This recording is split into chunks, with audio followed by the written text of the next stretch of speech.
এখন আমরা যেটা দেখব সেটা হলো কন্টেন্ট অ্যাওয়ার মুভ টুল। এটা করতে গেলে আমাদের যে কোনো একটা ছবি ওপেন করি, যেমন এখান থেকে আমরা এই এটা ছবি ওপেন করলাম। এখন এখানে প্রত্যেকটাই কিন্তু একটা কিন্তু এক প্রায় কাছাকাছি সবগুলাই, কিন্তু কিন্তু এখানে কিন্তু প্রত্যেকটা আলাদা কিছু কাজ আছে, অর্থাৎ এটা যেটা দিয়ে হয় এটা দিয়ে হয় না, এটা দিয়ে হয় না, একটু একটু ব্যতিক্রম আছে এখানে। কন্টেন্ট অ্যাওয়ার মুভ টুল, যেমন এই গাছটা আমরা এই সিনারিটা থাকবে, গাছটা থাকবে না, তাহলে আমরা কি করি, গাছের চারপাশে সিলেক্ট করি, এইভাবে মাউসটা চেপে ধরে আছি, মাউসটা ছাড়া যাবে না, মাউসটা চেপে ধরে আছি, এই বাস। এখন যেটা করতে হবে, এডিট, এডিট থেকে ফিল, এরপরে কন্টেন্ট, অর্থাৎ কোন কন্টেন্ট ইউজ করবে, এখানে অনেকগুলো কন্টেন্ট আছে এখানে আমাদের, তাহলে আমরা কন্টেন্ট অ্যাওয়ার এটা ক্লিক করলাম, এবং খেয়াল রাখতে হবে ব্লেন্ডিং যিনি মুড নর্মাল থাকবে এবং অপাসিটি অবশ্যই 100% থাকবে। ওকে, তা দেখেন ইজিলি সুন্দর করে এই অংশটা মুছে যাবে আমাদের, দেখেন ফ্লাপ হয়ে যাবে এটা। একটু ওয়েট করি, এটা একটু সময় লাগে, এটা ছবি রেজুলেশন ছোট হলে অল্প সময় হয়ে যায় এটা।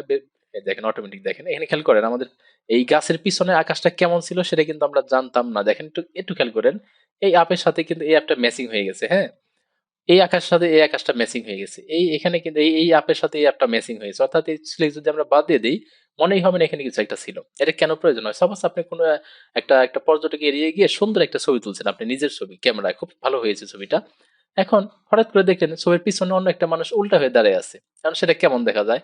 অর্থাৎ এরকম যে কোনো একটা ছবি যদি আপনি রিমুভ করতে চান খুব সুন্দর মতো করে, তাহলে আপনি এই পেস্টুলের মাধ্যমে ছবিটা রিমুভ করতে পারেন। যেমন আমরা অন্য একটা ছবি নেই, এটা তো দেখলাম, এটাকে রিমুভ করে আমরা অন্য একটা ছবি নেই, যেমন আমরা কি ছবি নিয়ে যাই, যেমন আমরা এখান থেকে আদার্স একটা ছবি ওপেন করি,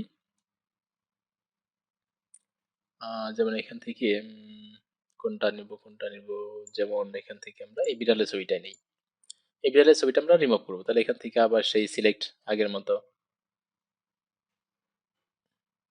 এটা সুবিধা হলো এখান থেকে আমরা কোথায় নিব এটাকে ধরে, এটা দরকার নেই, জাস্ট সিলেক্ট করে অটো হয়ে যাবে, অটো ফিল, ফিল থেকে কন্টিনিউ, ওকে দেখেন অটোমেটিক সিলেক্ট, অটোমেটিক হয়ে দেখেন। এখন এখানে মনেই হবে না এখানে কিছু একটা আছে, আমাদের ছিল একটা আমাদের এখানে। ঠিক আছে, এরকম কাজে আপনারা এই কন্টিনিউয়ার মুভ টুলে ব্যবহার করতে পারেন। এখানে নতুন তেমন কিছুই নেই, সব আগের মতোই, অ্যাড করা বাদ দেওয়া সব আগের মতোই। ঠিক আছে, তো মনে হয় এটা বুঝতে পারছেন কন্টিনিউয়ার মুভ টুলটা, অর্থাৎ অনেক কঠিন ছবি খুব ইজিলি আপনি মুছতে পারবেন এটার মাধ্যমে, যেটা অন্যান্য টুলের মাধ্যমে খুবই কষ্ট হয়ে যাবে, অনেক সময় মুছেও না ঠিক মতো, অ্যাপ্রোপ্রিয়েট হয়ও না, সেক্ষেত্রে এটার মাধ্যমে আপনি খুব ইজিলি সুন্দর করে মুছতে পারেন। ঠিক আছে, ধন্যবাদ ভিডিওটা দেখার জন্য।